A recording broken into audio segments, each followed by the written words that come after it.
I'm going to give a quick background, then we'll touch on some of the rules and regulations that we all should be aware of.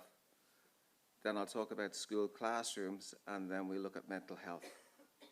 And I think, is it just F5 to get this going? We'll do it on screen for you, Alan.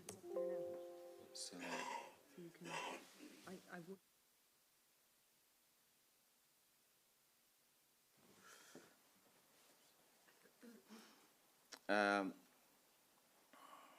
Okay, so my background, before, that's blank there.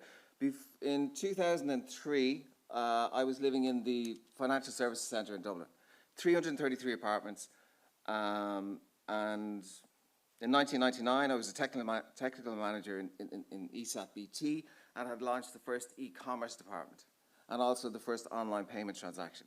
So I wanted people to get internet access, because I understood the benefits of internet access.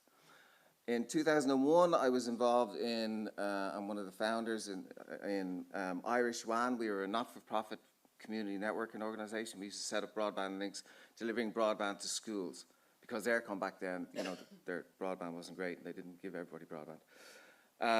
And in 2002, November 2002, I said to the board of directors in the IFSC, I said, I think we could put in a large-scale Wi-Fi network and give everybody broadband for about 20% of the cost of Aircom. Now, at that time, nobody believed me. They said, no, you won't be able to do it. In 2003, the system was launched. So I was promoting wireless technology. We used to go around doing war walks. So we used to walk around Dublin City scanning for open wireless networks. Because back then, the telecoms industry hated Wi-Fi. Because they saw Wi-Fi as disruptive technology that meant that if I had Wi-Fi, I could share my broadband with my neighbor. And Aircom didn't like that, because that meant that your neighbor wouldn't have to get their Aircom line. So, I mean, it's okay. If it doesn't play, it's we'll get it here, but just that it's over on the other screen. And my eyesight is so bad. Can you see the mouse, Adrian?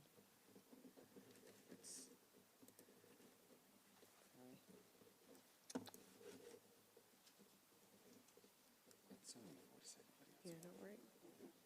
Prefer to get it done for you, if we can.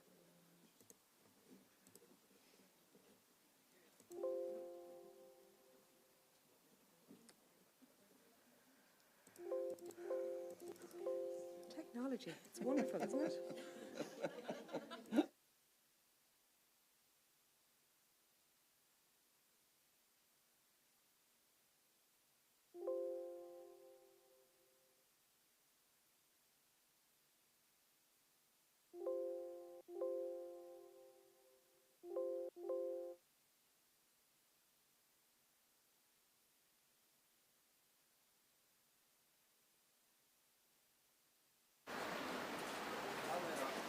As you can see already, we've found 8 wireless networks, and only 2 have security, only 2 have web. The rest are open. No, this is just completely legal. Everything we're doing here, all we're doing is listening, passively listening to wireless networks. We're not breaking into anybody's network. We're not breaking into anybody's machine. We're not trying to delete anyone's records or configure their routers or anything like that. People just need to lock down their networks, that's all.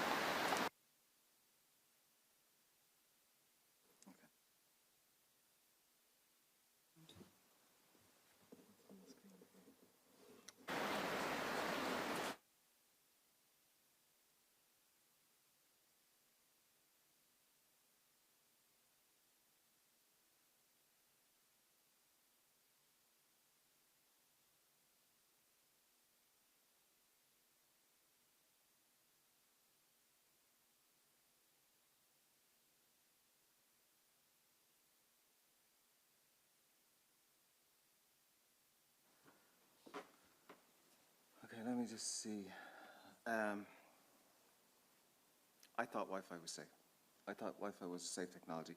All we were doing back then, we were trying to highlight the fact that an open Wi-Fi network was obviously dangerous because somebody could log onto your network and use up your data and delete your files and plant information on your network.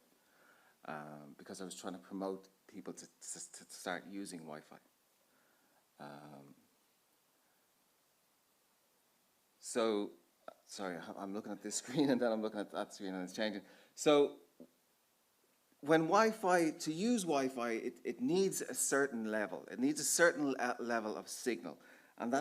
And so here we have on the left-hand side, well, yeah, on the left-hand side here you can see the area in green is the area where the signal should be.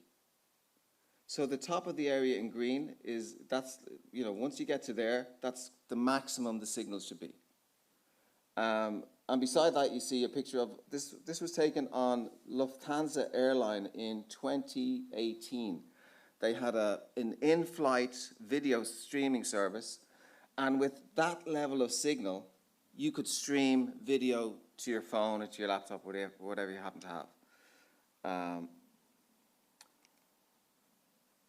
So I'm going to the next one. And it's not so, okay, this graph it's not showing here.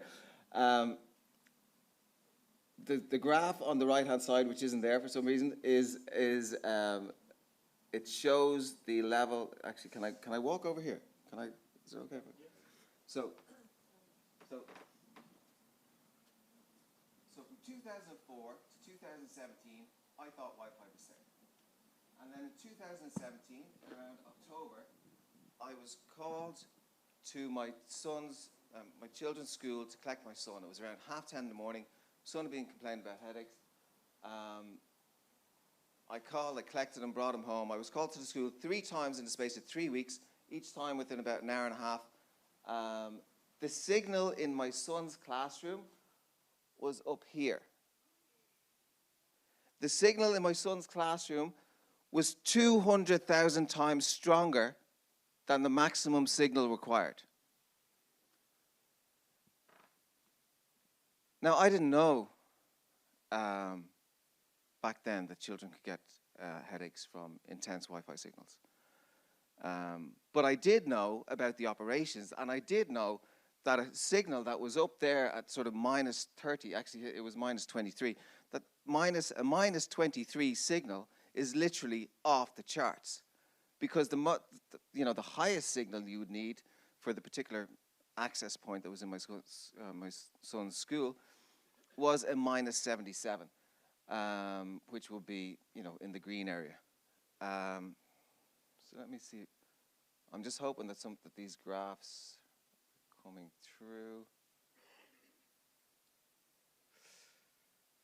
So when that happened,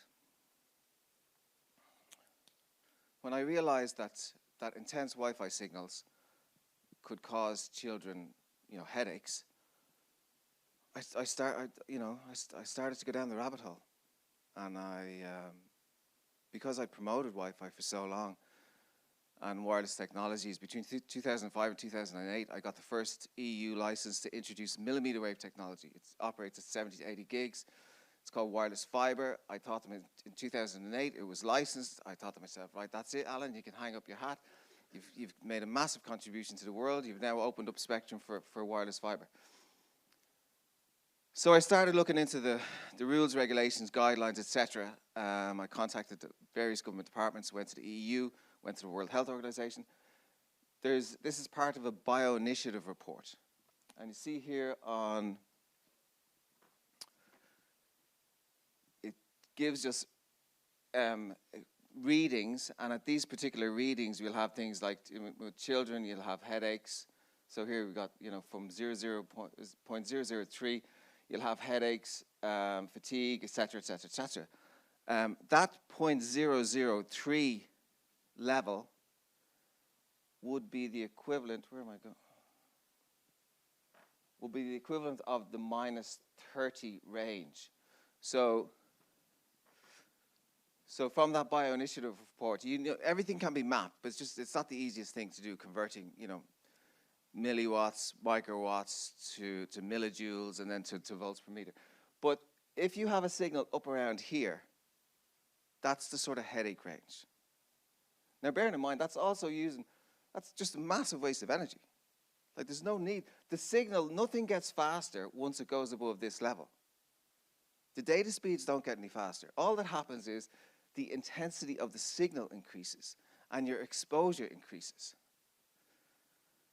So I started going through all the rules and regulations. I'm hoping this next one will come up. It's an image of a... Okay, we'll come to it next.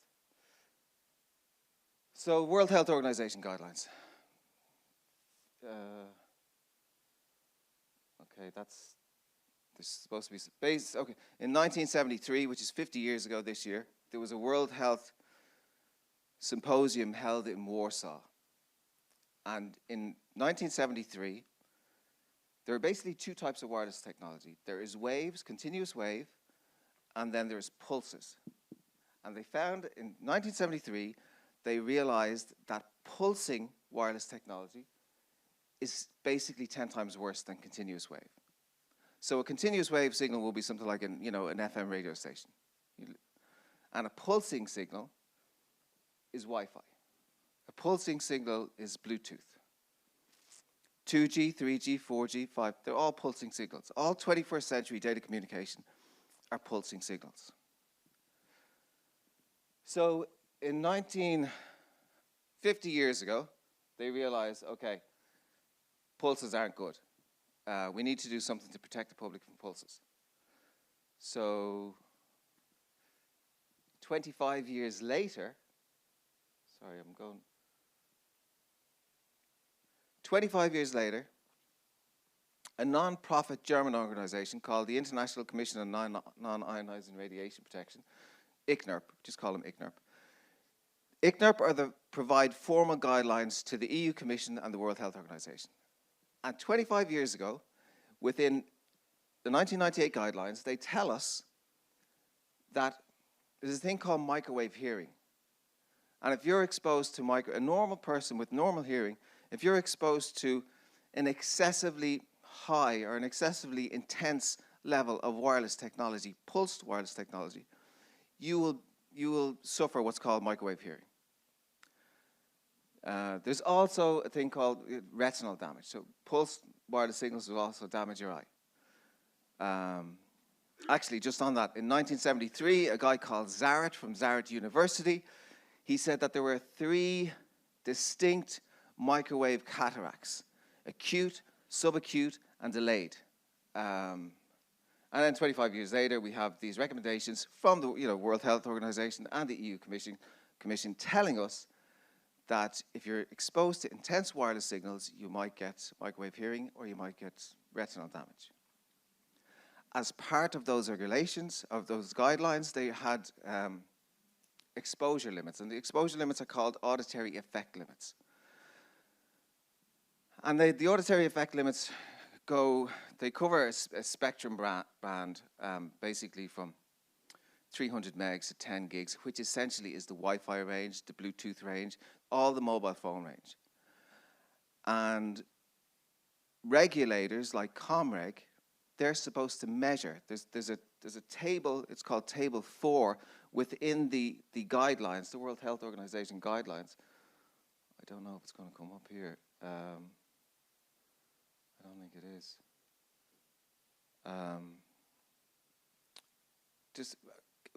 Would I be able to use the PDF? Because then people can see the... Well, the PDF probably won't show screen same way. I'd say you've imported links, have you? No, they're not links, because some of these graphs, you know the way like an image portrays, so it's much easier to grasp it when you see the image. You think, oh my God.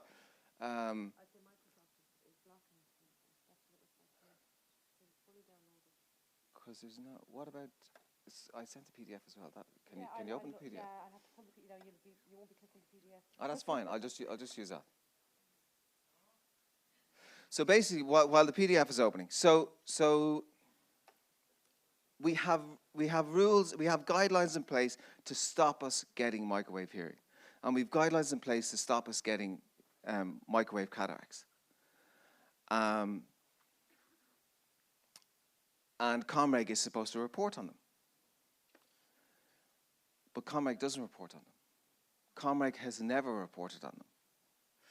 ComReg there's a methodology framework developed, and they use that methodology framework, but the methodology framework excludes Table 4, and Table 4 is the table that deals with auditory effect limits.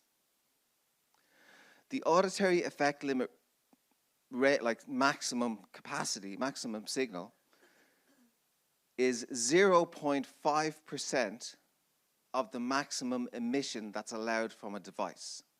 So for example, let's just say this is a mast. And the mast, it's up there, and what's the maximum emission from this mast is 10 watts. The maximum exposure to the public is approximately 50 milliwatts.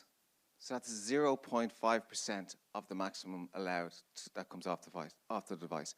ComReg don't measure, have never measured. And now it's not just ComReg, so we can't just blame ComReg. No European regulator has measured the auditory effect limit. The World Health Organization don't tell people about microwave hearing. ICNIRP, the people who developed the guidelines, don't tell people about auditory effect limits. So I'm finding all this out in 2018 and 2019. I'm thinking, oh my good jeepers. So let me get through this.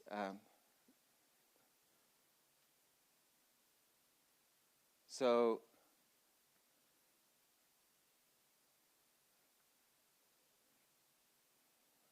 that's the school. See the school there? That's the.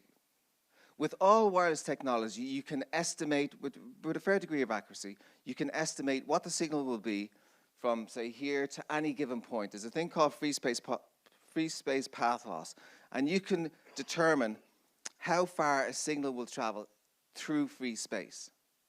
Now, once it starts to hit objects, it gets a little bit more complicated, but you're able to determine through free space where the signal will be and how strong it will be. So in the classroom, at a distance of 2 meters, and because my son sat up at the front of the class, his head would have been exposed to that level. Any child who was 4 meters away would have been, a minus 29. Still outrageously high. That was the graph I wanted to see. This was one of the first images I saw when I was looking into the negative impacts on children. And you can see the adults on the far left, signal comes in just a little bit. 10 to 15-year-old signal will come in halfway, but with a child, the signal basically nearly comes all the way through. In my children's school, there was, and I'll finish on this about my children's school because I don't want to talk about it too much. In my children's school, there was 28 laptops in the school. The only classes that used the laptops were 5th and 6th class, and the laptops used to be wheeled around in one of those buggies. I was on the technology team for the school. I was also the treasurer of the Parents Association. The school, during 2017, the summer of 2017, they commissioned the installation of a Wi-Fi network. The Wi-Fi network that was installed was able to support 6,144 laptops. 6,144 laptops. There was only 28 laptops in the school. Against the Department of Education's guidelines, the school had installed these commercial-grade access points inside classrooms. No access points should be inside a classroom of less than approximately 80 square meters. That's in Appendix E of the 2017 wireless guidelines for primary schools.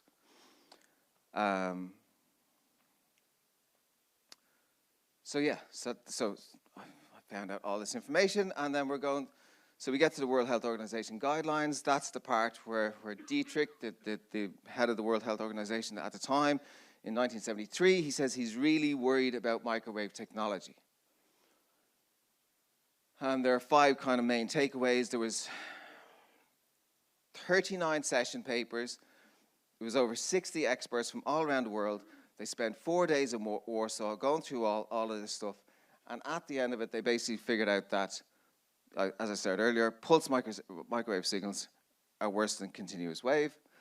They found out that non-thermal exposure, that's exposure that you don't necessarily feel, has an adverse impact on your health. They found, I already mentioned about the fact that there was 3 types of microwave cataract, acute, subacute, and delayed. And most importantly, because we're talking about children, it's that children are a different category to adults. That whatever safety limits we have for us, we can't just directly apply those safety limits to children. We need to have more protection for children. By virtue, I mean, even just a simple thing about the intense signal. We saw the image of a child's brain or child's skull. Their skull is thinner, they have more water, the signal will go through, go further into the brain, adversely affect their thinking process. We looked at that already. That's table 4. That's table 4, black and white. It's there. It's never been measured or reported by COMREG. Then in 2011, before I get to 2011, 2004, the Workplace Health and Safety Directive that came from obviously the EU and was incorporated into law in Ireland in 2005. Back then in 2005, risk assessments were required in the workplace. So if you had Wi-Fi networks, you're supposed to conduct a risk assessment. Now back in 2005, there was very little Wi-Fi, but there was no smartphone back in 2005. In 2003 and 4, when we were putting it was called invisible access. When we were putting invisible access, when we launched that service in the IFSC, the only way people could connect to that Wi-Fi network was if they had to get a USB adapter. So they'd plug the USB adapter into their laptop or their PC, and then they'd get access. So there was basically no Wi-Fi around the place. So in 2011, the Council of Europe sent a warning advisory to its 37 members. I think there's 37 members in the Council of Europe. The United States, even though it's not in Europe, is they signed up to basically, to adhere and abide by the recommendations made by the Council of Europe. And in 2011, they sent this advisory. It's called Resolution 1815. It's only 3 pages, but it's fantastic. Like, the amount of information in it is fantastic. And it tells us in when I press it, it's going from, I can't kind of scroll. It tells us in Resolution 1815, it tells us that children are a high-risk group when it comes to pulse microwave exposure. It tells us that ideally we shouldn't have Wi-Fi in schools. That we shouldn't expose children, if they are exposed to Wi-Fi in schools, that we need to adopt the ALARA principle and the precautionary principle. The precautionary principle basically means that you'd only turn it on when it's needed. So that when the child's in the classroom, if you need to have Wi-Fi, then you knock it on. When they're not using Wi-Fi, you knock it off. Now, one of the great things about Wi-Fi is it provides mobility. But when you go into a classroom, children sit down in their seats. They don't get up and start walking around the classroom with their PCs or their laptops. It's stationary. So there isn't really that much of a need for a Wi-Fi network because there could be a cable network in the school. In any event, if there is a Wi-Fi network, Resolution 1815 tells us that we need to turn it on when needed, turn it off when not.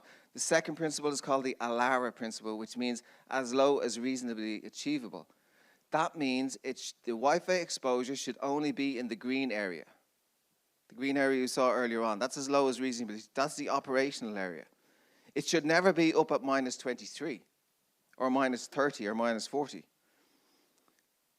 You might give some allowances for, you might say, okay, there could be a 10x factor. So you might say it could be minus 60, the same as what we had on the Lufthansa airline. So the Irish government were told, put in a public awareness campaign, tell everybody about this. That was in 2011. They didn't do it. They were told to specifically speak to teachers, to parents, and to schools, and to let them know the dangers of having children, obstruct or exposed to continuous all-day Wi-Fi signals. The Irish government didn't tell anybody. In 2013, 2 years after that, an update to the 2004 directive was released in Europe. It's a health and safety workplace directive. The official number is 2013/35/EU, and that was transposed into Irish law in 2016. Along with the improvement with the 2016 directive, 2013 directive. In Irish law, it's Statutory Instrument 337 of 2016. So SI 337 of 2016 requires every single workplace in the country to conduct an EMF risk assessment after the installation of Wi-Fi. Every business, every school, every hospital, every mobile provider, every court. Everybody should know that wireless technology provides a health risk. Now, it's particularly intense levels, not so much operational levels, but particularly intense levels. So that was came into effect in 2016, and these guidelines are quite helpful, and the guidelines tell us there are 4 particular risk groups in the legislation. Pregnant women, people with pacemakers, people with passive implants, or people with body-worn medical devices. And those people, pregnant woman, or the guy with the pacemaker, they're considered at particular risk, and in the workplace, they are legally entitled to what's called a specific EMF risk assessment. So if you have an office environment, and somebody in the office environment has a pacemaker, that employee is entitled to a specific EMF risk assessment if there's Wi-Fi in the office. There's over 30,000 people in Ireland that have pacemakers. Now, I don't know exactly how many are in the workforce, but I do know that I do know that people haven't been told, that employers don't know their legal responsibilities, that school principals don't know, that they should be telling their, there's pregnant teachers, they should be telling the pregnant teacher, listen, you're an at particular risk group. Nobody knows. Nobody's been told, even though this applies to every single government agency and every single business in the country, nobody has been told about it. In 2015, the HSA, they sent a letter to the government. I'm not sure if it was the Taoiseach's office, but basically they sent a correspondence saying that it was in 2015, saying this is going to be enacted next year in 2016. We have basically 3 options. We can go full on and implement the EMF safety directive and let everybody know. Now, if they're going to do that, then they're going to need a budget. We can half do it. We can tell people a little bit about it, but not go full on with the marketing campaign. Or the third option is we can do nothing, and then we risk the possibility that we might get a fine from the EU Commission. So they took option 3. They did nothing. The Irish government did nothing. Now, we haven't had a fine from the EU Commission because the EU Commission themselves don't promote the EMF safety directive. So now we know. Now you know that there's rules and regulations in place that we don't know about. So now I just want to talk about the schools. This was part of a campaign that was in the UK. This image. There was quite a few of them, but I'm just using that one there. I think at the time there's over 100,000 teachers had signed up to saying that they didn't want the UK government to introduce Wi-Fi into classrooms. That didn't make the media over here. That didn't make the media attention. There was never any, RTE investigates, looking at the what are the impact of having Wi-Fi in the classroom.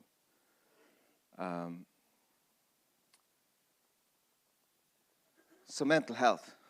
I want to talk about mental health, because obviously, if you have children in a classroom and they're being exposed to those -30, -23, even -40 levels, we can have a look at this here. This is this 2016 paper was written. It was talking about mental health, and it was talking about the brainwave activity and how our minds, how they operate, and so they basically pulse, and we can see here. So the alpha waves, you can read it yourself, but they pulse from 8 hertz up to 100 hertz. And depending on the one, so alpha 8 to 12, delta 13 to 30, beta 13 to 30, delta 5 to 3, etc., etc. Wi-Fi pulses, Bluetooth pulses, all of the 21st century wireless technologies pulse. And we know the pulsing is worse than continuous wave. So one thing that caught my kind of attention was when a Wi-Fi signal is sent, there are a number of different pulses that happen at different speeds. So there are millisecond pulsing, there are microsecond pulsing, nanosecond pulsing, and depending on the type of Wi-Fi, there might be picosecond pulsing. But there's a thing called the Wi-Fi beacon interval. And so when Wi-Fi is not being used, so if in a classroom, if the children are sitting there and there's no laptops in the classroom, like was the case for 500 children in the school, only 28 laptops, so most classes never had laptops. So in the children's school, there's 25, 30 children sitting down in the classroom, the Wi-Fi box is sitting there, blasting it out, nobody's using the Wi-Fi, but still at the same time there's this beacon pulsing is happening.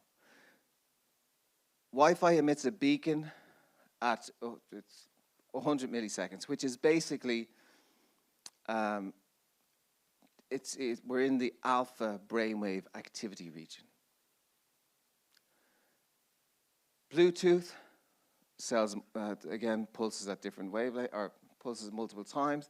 So we can see here, it pulses at 400 milliseconds, 200, 100, and depending on if there's Bluetooth low energy, it also pulses at 6 milliseconds. So all of these pulsing are interfering with brainwave activity. We can see in the Wi-Fi case, you're looking at it's impacting on the alpha wave region. For long-term evolution stands for basically 4G. Now, lots of Wi-Fi access points that are going into classrooms these days, they don't just have Wi-Fi chipsets in them, but they're called radios. They don't just have, everything is a radio. The only difference is the frequency that this radio emits. So I might have a radio, I listen to the radio station, I can hear music. A Wi-Fi, these devices have Wi-Fi radios in them. They're radios. They're 2.4 or 5 gigahertz. Doesn't matter. They're all radios. They just operate at different frequencies. So lots of the devices that are going into classrooms today have far more radios in them than they would have back in the day when, in 2003, this has one radio inside it. And 28 of these went into the IFSC to cover 333 apartments. Over a period of 9 to 12 months, I took out 18 of these and I was able to cover 333 apartments with 10 of these boxes. The transmit power that's in this is 32. One radio, 32. Transmit power that's in this, there's more than one radio. One radio has I think it's 200. The other radio has 300. So what's in your sitting room now is far, far, far more powerful. People think, oh yeah, Wi-Fi is it's the same. It's not the same. The devices are getting stronger and stronger and stronger. They're getting more powerful. Also, I don't want to get too technical, but the signal that came off this we used to emit a 20 megahertz signal. So let's just say it was that wide. Nowadays, the signal that's coming off your Wi-Fi box, and there's more than one signal, there's at least two.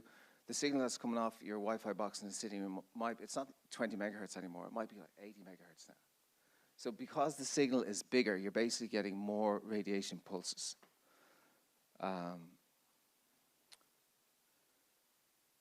So mental health, Wi-Fi pulses, Bluetooth pulses, all wireless technologies today pulse.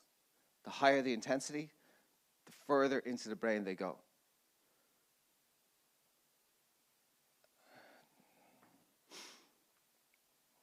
In 2022, it was fantastic. I was really lucky. I was really fortunate.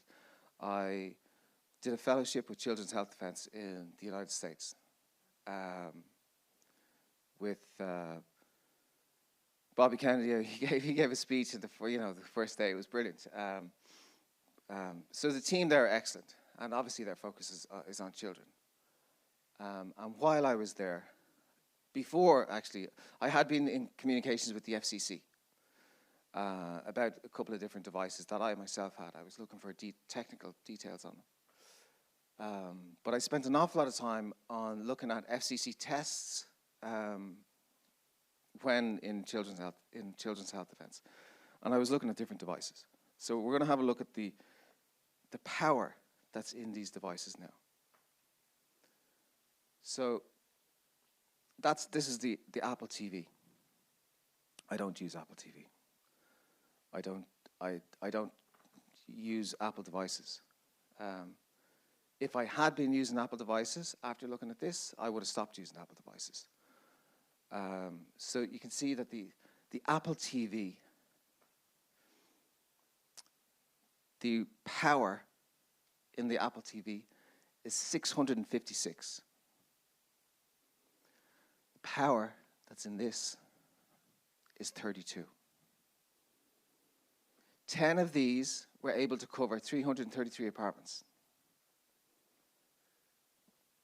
The Apple TV box is twice that, has the power that's twice what was needed for the entire Custom House Harbour development with 333 apartments spread out over 9 separate blocks.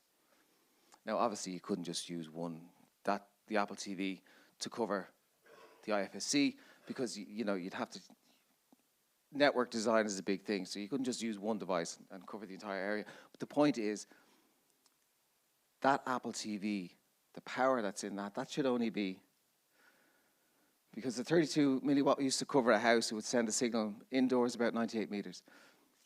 So Apple TV box, it should definitely be less than 30 milliwatts. And it's 656. Now, I don't know if the Apple TV box, when you knock it on, is it cranked up to emit 656 output power? I don't know. The likelihood is it probably isn't. But if that Apple TV device was hacked, it's a simple network command to just crank up the power. Actually, I won't go into the security too much. But so that's Apple TV. So you can see Apple TV, really, really powerful. Like, totally overspec'd. iPhone. First kind of smartphone. Back in 2009, the 3G iPhone had 8 radios inside of it. So as we know, the more radios, the more pulsing, the more adverse health effects. So we don't really want too many radios. In 2011, the iPhone had 11 radios in it. In 2020, the iPhone had 60 radios in it. And depending on what model you get of the 2023 iPhone, it may have between 70 and 90 radios inside of it. we're running short on time here. So Bluetooth. I want to quickly talk about Bluetooth. There are three different classes of Bluetooth. There's 1, 2, and 3. so obvious. So class 1 is 100 meters or further. So if you want to send a Bluetooth signal over 100 meters, you'd use class 1. You'd use class 3 if you're talking about a personal area network. So if between less than 10 meters. And if you're using it for less than 10 meters, it means that the power should be between 0.01 and 1. And here we got some Bluetooth. Again, these are Apple devices. In 2007, the Apple headset, it was 1.38 milliwatts. In 2016, it went up to 7 and 4. So it's increasing now. It should be between 0.01 and 1. In 2023, it's now 33 in one of them, and in the other one, it's 8. Bearing in mind what was in this was 32. So you've now got earbuds that emit 32 milliwatt Bluetooth. And we saw earlier that the Bluetooth pulses. By comparison, there's another one, 2030, they're Cobalt, they're also a wireless headset, and theirs is 0.4. So from an operational point of view, less than 1 works. There's no reason for these Apple devices to have such high power capabilities. Look at the watch. Look at the watch.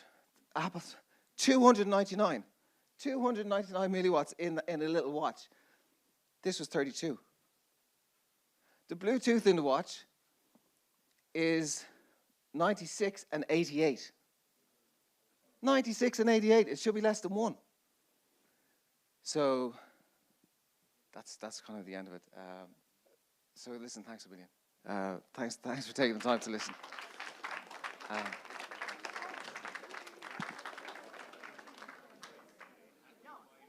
Thank you, Alan. Thank you, Alan. Yeah. Okay, thank you for that presentation, Alan, which is a little bit alarming, I think, on a very quick response. So we have a couple of questions. This gentleman here. Thanks, Alan. Just 2 points of clarification, if I could. Sure. When you mentioned the classroom, was it the router was transmitting at the high level, or was it a system that was put in, added on to facilitate Wi-Fi within the school? So what they did in the classroom was they put in a Wi-Fi access point into every single classroom. And the manufacturer of that Wi-Fi access point was a company called Fortinet. And in the manufacturer's guidelines, it says you put the access point in a corridor. And it says, and it actually has a document on putting Fortinet access points into schools. So the manufacturer of the device said that if you have 600 laptops in a school, you'll need 10 of our devices. 600 laptops, 10 access points. In my children's school, there was 28 laptops, not 600, and there was 24 access points. But the service being provided by Air or Vodafone was coming in at the correct... Well, the service being provided, that's kind of separate. That's the broadband service. This was to do with... Yeah, that's what I wanted to clarify. The broadband service coming in by the supplier was coming in at the correct levels, and it was boosted around the school by another system. So this didn't have anything to do with the broadband. The broadband service was coming in. The school already had a wired network. Right. It already had a wired network, so it didn't need a Wi-Fi network. The second, if I can, is in a previous existence, I was the chief engineer in Quilta. Oh, good man. And we owned all of the transmission in the country, because they were all on the high ground, and Quilta owned all of the high ground. They sold that communication system since. But when telephone masts and television transmitters were being put onto our sites, and we would own those transmitters once they were built on our sites, they were checked by Comreg. And we were always told that the telephone masts were no higher than 12 watts. And the mobile devices were at 12, and the television transmitters were at no more than 24. So is that not correct, or is it something else? So, well, there are different rules and regulations when it comes to broadcasting systems and when it comes to these devices. And speaking of watts, so this device, what's coming off this, there's over 40 watts coming off that. Yes.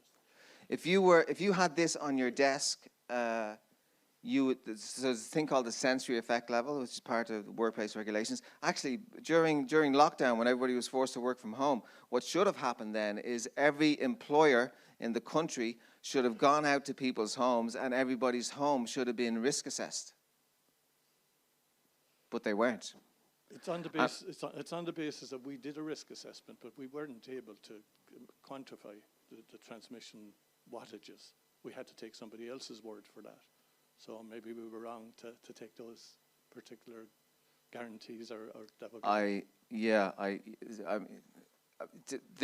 The technology to measure accurately specific signal ranges and spectrum bands can be expensive, and you need to know what you're doing. So it's not something that somebody who gets a kind of weekend training can do. But it is there. It is like people can do it themselves. Companies can do it themselves. But as far as ComReg is concerned, ComReg don't abide by their own regulation. Like ComReg, they're also bound by the Health and Safety Work Directive. ComReg haven't introduced EMF risk assessments. Yeah. Hi, Alan. Two quick questions. Is there an app that I can use to check the Wi-Fi is okay in my house? And the second question is, I work very close to a 30-metre mobile mast. I pass by it regularly. Should I start walking a bit faster?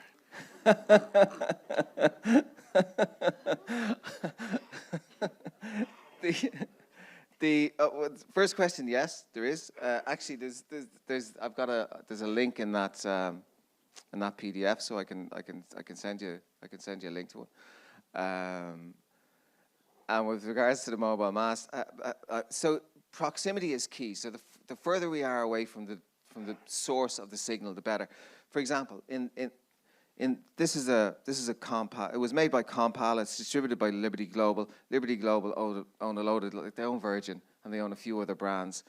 And the reason I don't like this, I particularly don't like this when compared to, say, this one, this is Air's one, is that now both of them haven't they haven't complied with the Radio Equipment Directive, so neither of them really should be on the market. But the reason I dislike this is because you're not able to turn down the power.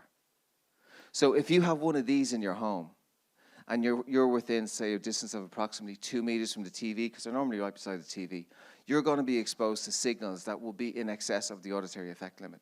That means it's going to impact on your cognitive abilities. You're not going to be able to process information properly. You'd be like a bit of you turn into a Wi-Fi zombie. You're sitting there looking at the TV, you're being blasted with information, but you're not able to properly mull it over and think about it.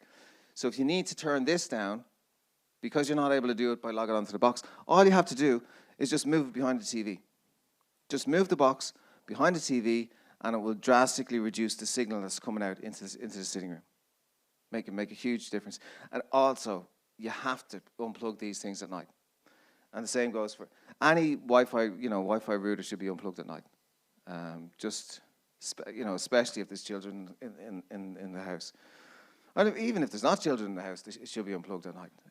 Just even again from an energy conservation perspective, just unplug it. Alan,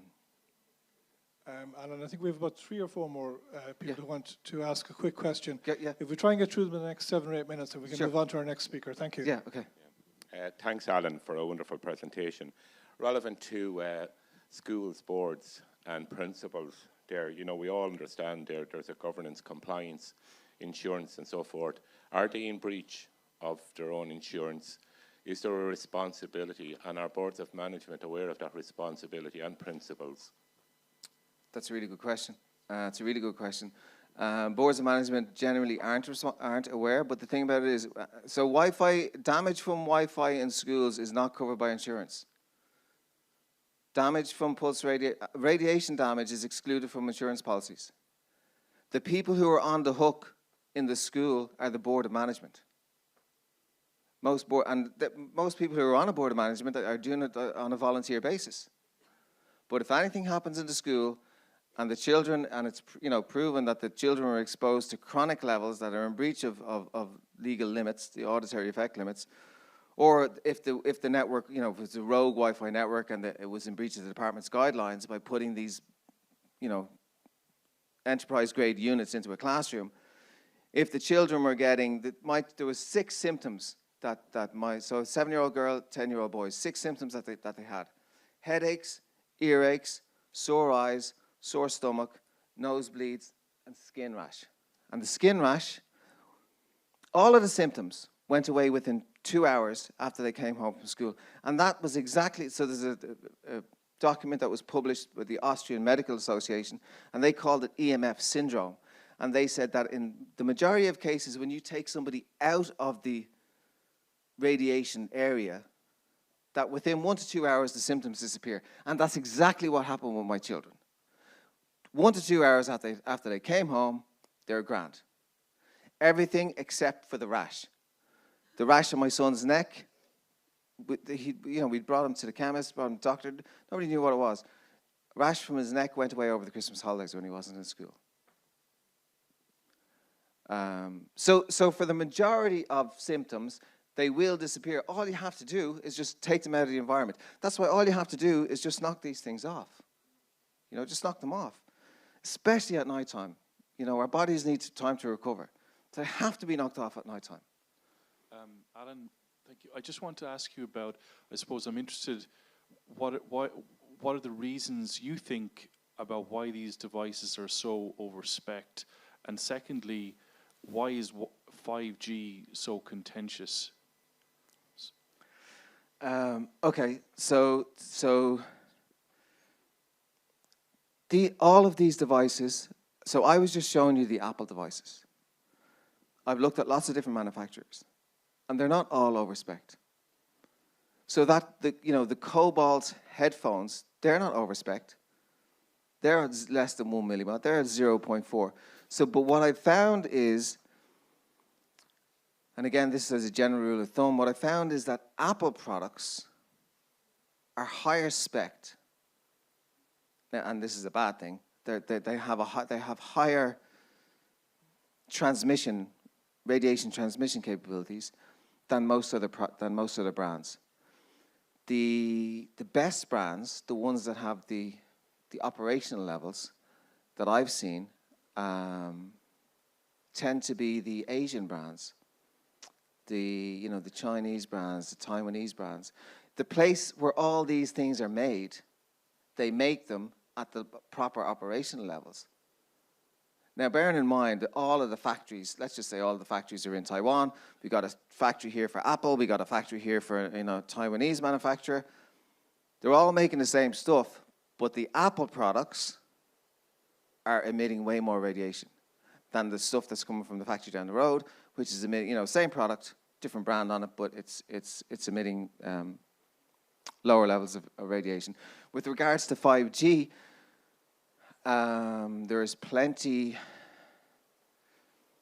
there's a lot of resistance to 5G. As you saw there in the Apple, the 2023 iPhone range, you could buy, and most people wouldn't know, you could buy an iPhone and that iPhone has 90 radios in it. So 5G introduces more radios, more pulsing. And also 5G introduces millimeter wave technology.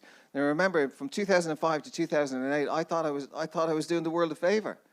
When I introduced wireless millimeter wave technology, I thought, Allan, you're the best in the world. We've now got really fast, we can have wireless fiber connections, interconnecting, fiber networks. The Apple phones that were between September 2021 and September 2022, the Apple phones that I looked at, I think there was 15 to 20 of them, they all contain millimeter wave chipsets. So they're emitting millimeter waves, that these operate at 60 gigs. Millimeter waves have never been tested. There's a guy called Jemison in the UK, Dr. Jemison. He expressed concern about millimeter waves back in, I think it was 2016, possibly 2018. I think it was 2016. And his concern was that the millimeter wave exposure would lead to an increase in skin cancer. Because the millimeter waves, you know, you're basically talking about, 5 millimeter. The range goes from 30 gigs to 300 and ranges from 10 millimeters down to 1. So a 60 gig signal is sending out billions of time, like 60 billion times a second, all these pulses, these tiny little pulses. And his concern was that they would resonate with the skin and that they don't penetrate terribly far, but they would resonate with the skin and cause skin cancer. So, as I said, so millimeter wave exposure is one of the concerns. And millimeter wave exposure, it didn't just happen with the iPhone in 2020, that range from 2021 to 2022. There's a thing called the Snapdragon. Again, there's a Snapdragon chipset developed by Qualcomm. The Snapdragon 820 was the first to introduce millimeter wave. The Snapdragon 835, because I actually had a HTC U11, and the HTC U11 had a Snapdragon 835 chipset installed, and this had inbuilt millimeter wave capability. So if you're on the phone, you could be getting blasted with millimeter wave technology, and you're not going to know. So everything to do with wireless technology, we don't know, but from a health point of view, we just haven't been told. Yeah. Okay. It's not exact. Thank you for. I don't want to waste time. You started off as technology and children. All of us are interested in children, nieces, nephews, grandchildren. What from today, from having heard you, what can we do? How can we make the government take on the responsibility?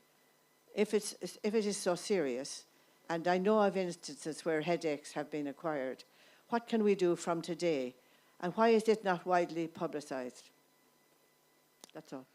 I can't answer the question as to why it's not widely publicised. Possibly because if the government do publicise it now, there might be a shed load of litigation, because people will realise that this law, from the EMF safety directive, from a risk assessment directive, from a worker awareness directive, has been in place since 2004. The updated one came into, in 2016. So even looking at the last 7 years, the government have absolutely failed to inform all workers, all parents, all teachers. So maybe that's why they don't want to tell people now, because they realise, oh no, we're on the hook. With regards to what can you do now, the best thing you can do, the absolute best thing you can do is, if you haven't given your child a phone, don't. If you haven't given your son or daughter a phone at this stage, do not give them a phone. Wait until they're, I was 28 when I had the first time my phone, but I don't think that's going to work. But certainly wait until they're in, and I don't even like giving I would try and hold off as long as possible. If you can hold off to when they're 16, great.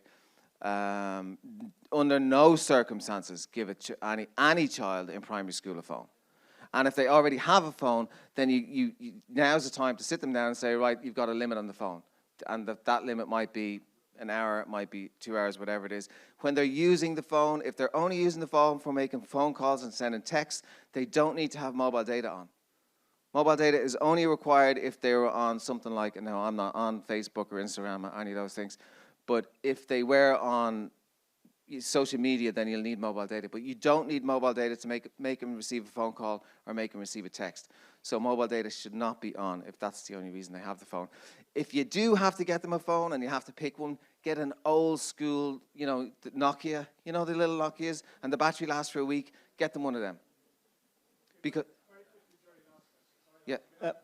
Are there any cases pending litigation anywhere in Ireland or in the world with regard to damage from EMF? So, yeah, there are. There are a number of ones. From 2012 to 2020, the Italian Supreme Court, and obviously this was appealed, and that's why each case took over 2 years, but the Supreme Court ruled, different rulings, found that tumours that were caused were a result of mobile phone use.